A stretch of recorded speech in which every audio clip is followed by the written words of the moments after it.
You know, friends, sometimes memory isn't a photo album. It's not a dusty box in the attic. Sometimes it's a bridge, a wooden, slightly creaky bridge, lost among the cornfields of Iowa, or Madison County, say. You stand at its edge, and the plank beneath your foot gives a little, making that exact, achingly familiar sound. And you're not here, in your bedroom anymore. You're there, and everything that was is real again. Tonight, I'd like to walk you across one such bridge. It leads to the tail end of summer 1965, a time when the world smelled of Chevrolet gasoline, freshly cut grass, and the sweet smoke of a Sunday barbecue. A time when a long drive was measured not in minutes, but in songs on the radio and the changing landscape outside your window. Our bridge, the one in our minds tonight, is the Roseman Bridge, or one just like it. Painted a faded, weathered red, a stark contrast against the deep green of a late August. The heat of the day is softening now, giving way to the long, golden light of evening. The air is thick, alive with the drone of cicadas, a sound that feels less like noise and more like the very hum of the heat itself. Now, picture a car, a white Ford Fairlane maybe, or a Chevy Bel Air. It's dusty from the gravel roads, moving slow as if the driver isn't quite sure of the way. The car rolls to a stop near the bridge, the engine cutting off, leaving a sudden, profound silence that's quickly filled by the sounds of the creek below and those persistent cicadas. The driver's door opens, and here she is. Let's call her Francesca Johnson. She's not from here. You can tell by the way she stands, a little uncertain, looking at the bridge not as a local landmark but as a discovery. She's in her 40s, her hair styled in a soft, practical way, her dress a simple, cottoned print cool blue, perhaps, with little white flowers. She's come to Madison County 4 days ago from a life back east, a life that feels continents away in this quiet Iowa sprawl. Her husband, Richard, a good, kind man, a man of few words and steady habits, is away at the Illinois State Fair with their 2 teenage children, showing a prized steer. The house, usually full of the clatter of farm life and youthful energy, is empty. Profoundly, echoingly empty. And in that emptiness, she felt a strange pull, an urge to explore the covered bridges Richard had mentioned in passing, the ones the county was famous for. So here she is. The bridge is more beautiful than she expected. There's a solemnity to it, a timelessness. It feels like a tunnel, not just across water, but across years. She walks toward its entrance, the shadow inside deep and cool. The wooden floor is worn smooth by a century of wagon wheels, tractor tires, and footsteps. She steps inside, and the light changes, becomes dappled, filtering through the cracks in the siding. The air is cooler, smelling of old timber, dry earth, and the faint, damp scent of the creek. She's tracing a hand along a beam when she hears another vehicle. Not a car this time. The grumble of a pickup truck, older, less refined than the family sedan. It comes to a stop behind her Ford. She turns, not with alarm, but with a mild curiosity. A man gets out.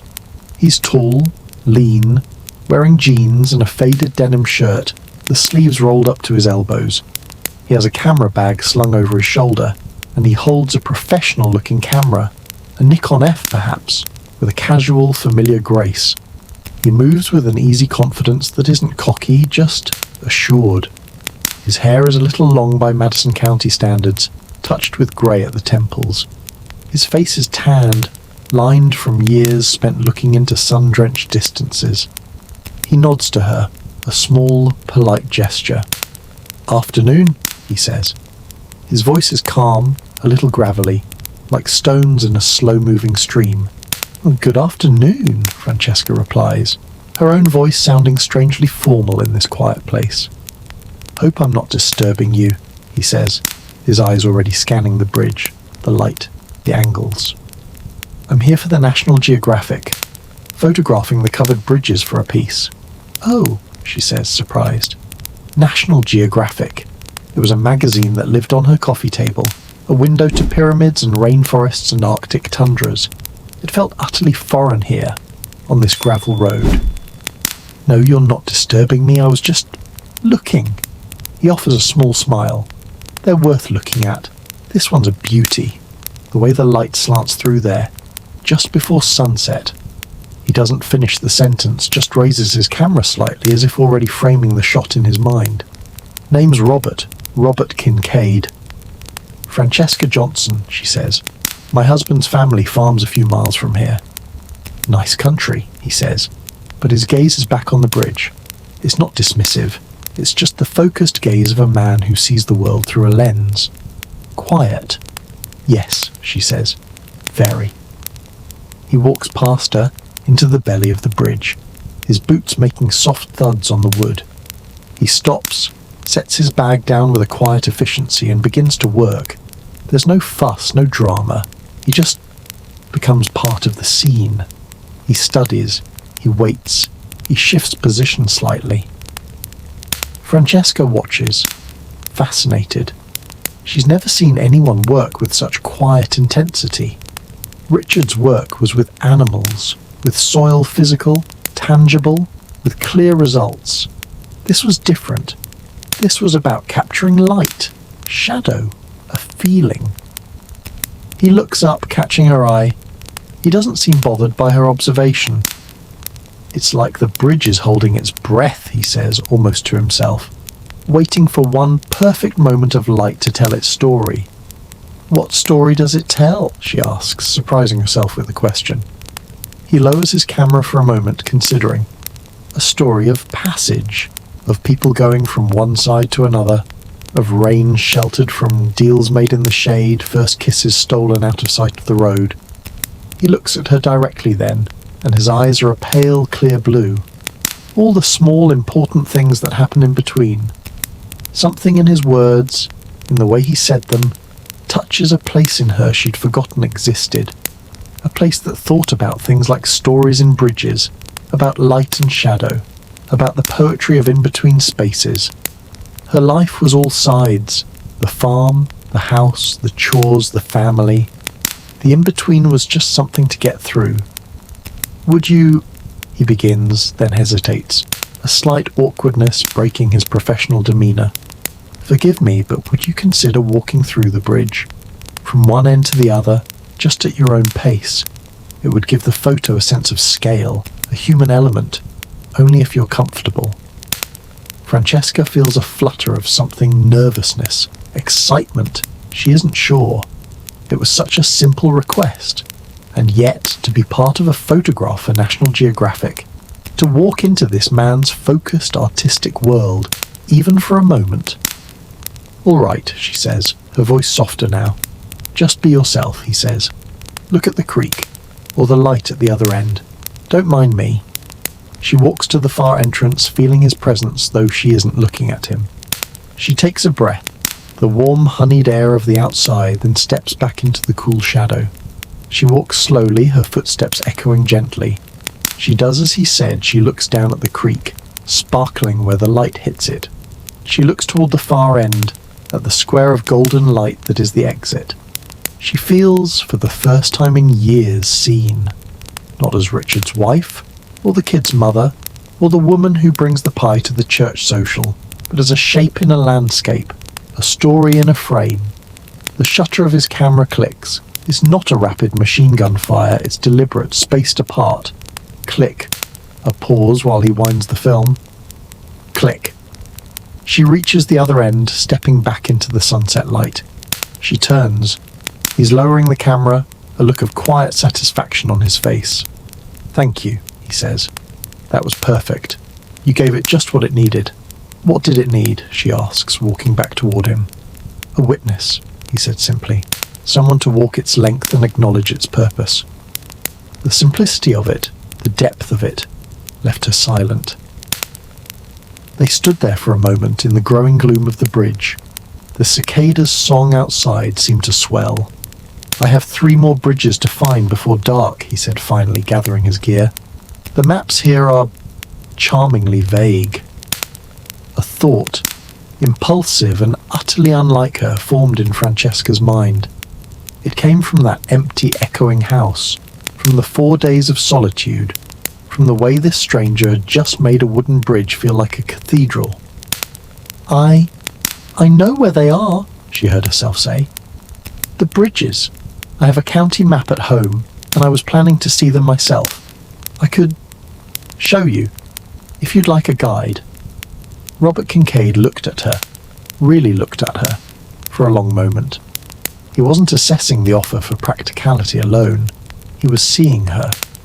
The tentative hope in her eyes, the slight tremble in her hands she tried to hide by folding her arms. "I would like that very much," he said, his voice low. "I'd be in your debt." "No debt," she said. "It's a quiet evening. The company would be nice." And so, in that fading light on a gravel road in Madison County, 2 separate journeys converged.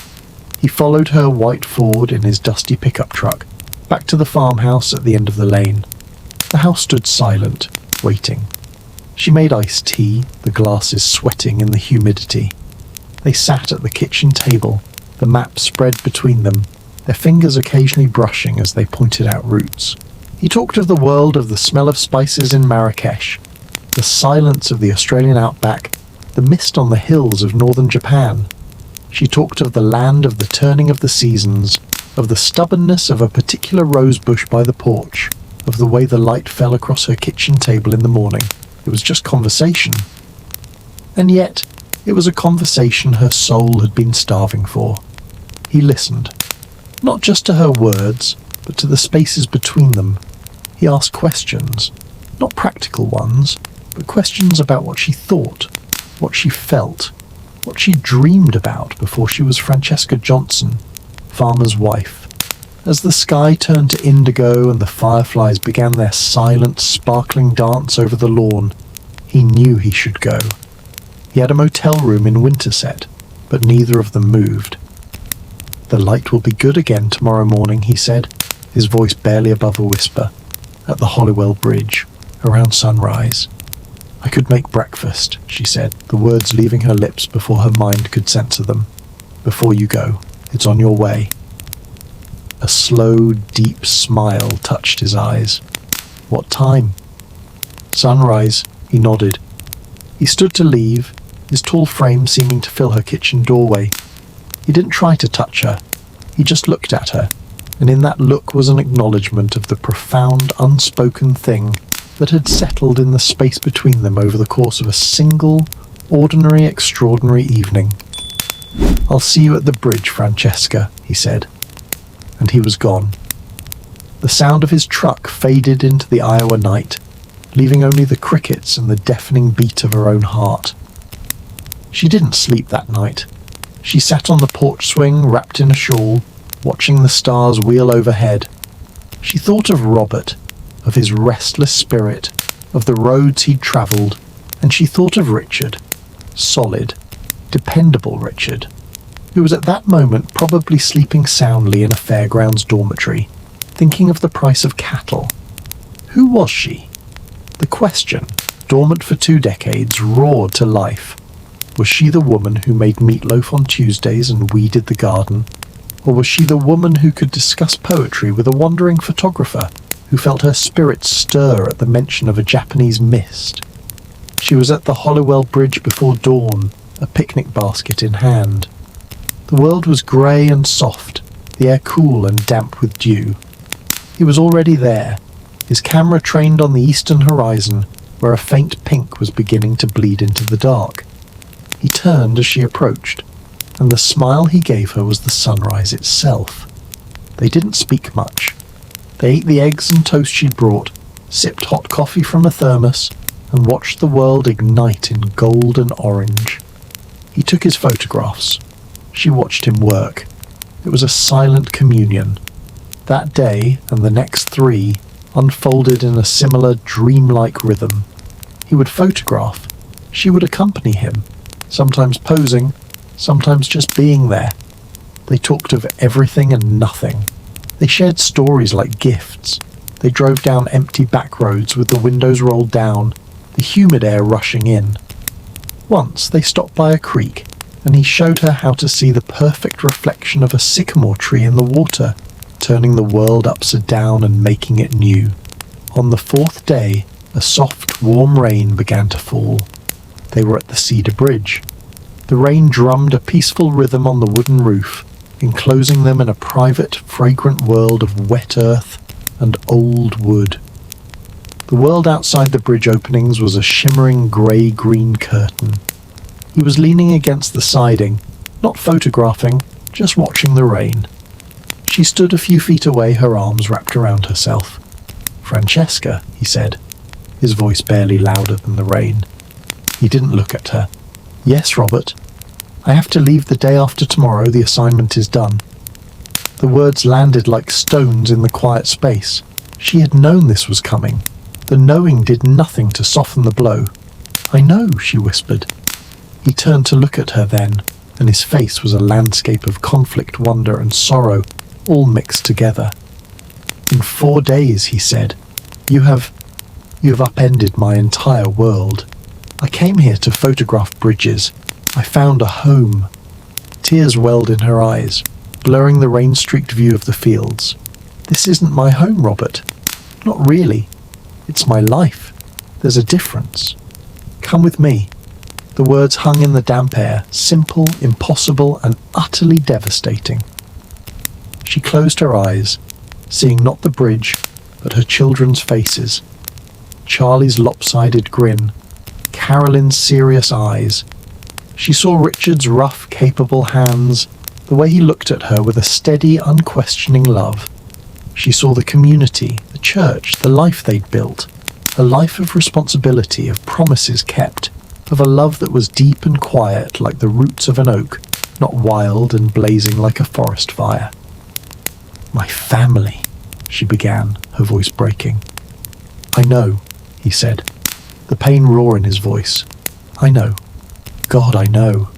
It's an impossible thing to ask, the most selfish thing I've ever said." He took a step toward her, then stopped, clenching his fists at his sides. "But Francesca, what we have, this is not just a flirtation. It's not a summer fancy. I am 52 years old. I have loved, and I have lost, and I have wandered this entire planet, and I have never felt a connection like this.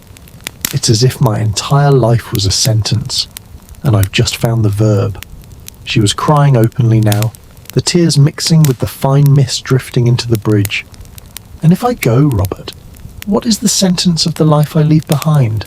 It becomes a fragment, a broken promise. My children, they would never understand. Richard, he's a good man. He doesn't deserve that kind of wreckage." "And you?" he asked, his own eyes bright with unshed tears. "Do you deserve a life where a part of you is always silent? Where the woman who understands the poetry of a light on a bridge is put away in a drawer, only taken out on lonely afternoons when no one is looking?" It was the central, agonizing truth. The choice was not between good and evil. It was between two different kinds of love, two different kinds of faithfulness, two different lives for the same woman. "I made vows," she said, the words a final, desperate anchor. He nodded slowly, a profound defeat settling in his shoulders. "You did, and they are part of you. A beautiful, honorable part." He took a deep, shuddering breath. "Then let me make you a vow, here, in this bridge, with only the rain as our witness. I vow that I will love you, Francesca Johnson, for the rest of my days. That every road I walk, every sunset I see, every new place I discover, I will carry you with me. You will be the quiet space in my wandering heart. And if you ever change your mind, you send me a word. Any word. You wire me at National Geographic. I will turn my truck around and I will come back. I will cross every one of these damned bridges to get to you." She couldn't speak. She could only look at him, memorizing the lines of his face, the pale blue of his eyes, the way he stood, an explorer forever braced against the wind, now broken by a stillness he'd found in Iowa. The rain began to ease. A shaft of watery sunlight pierced the gloom, illuminating the swirling dust motes between them. It was over. Their last day was a quiet agony, a final drive, a final lingering touch of hands as she handed him a cup of coffee. No grand speeches. The words had all been spent in the rain at Cedar Bridge. He packed his truck in front of her house that evening. The fireflies were out again. It was a perfect, still, Midwestern summer night. He stood by his driver's door. She stood on the porch steps, the light from the screen door casting a warm rectangle around her. "Goodbye, Robert," she said, her voice steady now, hollowed out by grief. "Goodbye, Francesca," he said. He got in the truck. He started the engine. He looked at her one last time, a look that held a lifetime of love and loss in a single moment. Then he put the truck in gear and pulled slowly down the lane. Francesca stood on the porch until the taillights vanished into the darkness. Then, and only then, did she let her legs give way. She sank onto the top step, buried her face in her hands, and wept, deep, silent sobs that shook her entire body. She wept for him, for herself, for the life they wouldn't have. She wept for the road not taken, but she did not run after him. She did not call out. She sat there until the night grew cool, until her tears were spent. Then she stood up, wiped her face, took a deep breath of the familiar night air, smelling of corn and clover and home, and walked back into her house. She washed the coffee cups. She straightened the kitchen table. She prepared for the return of her family. Life resumed. Richard and the children came home full of stories about the fair. She listened, she smiled, she cooked their favourite meals. She was to all outward appearances the same Francesca Johnson, but she wasn't. Not entirely. A part of her, the most vibrant, awakened part, had left with Robert Kincaid in a dusty pickup truck. It lived now in the quiet moments, when a certain slant of light hit the kitchen wall, when she heard the rumble of a distant engine, when she drove past a covered bridge on her way to town. She would touch the locket she now wore under her blouse, inside which was not a picture, but a slip of paper with his name and the National Geographic address. A talisman, a secret bridge to another life. Years passed. The children grew up, went to college, started lives of their own. Richard grew older, more quiet. He passed away peacefully one autumn, holding her hand. She mourned him genuinely, for he had been her companion, her rock, the father of her children.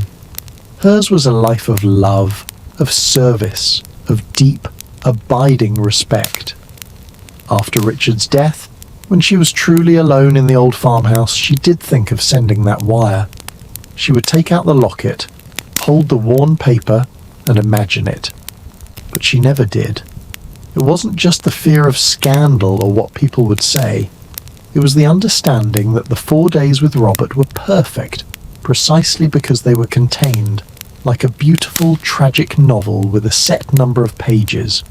To try to extend it into the messy, ordinary reality of years might have tarnished its perfection. He belonged to the roads, to the light, to the pursuit of the next perfect frame. She belonged to this land, to this history, to the family they had created. And so, she lived with the choice. It was her burden and her solace.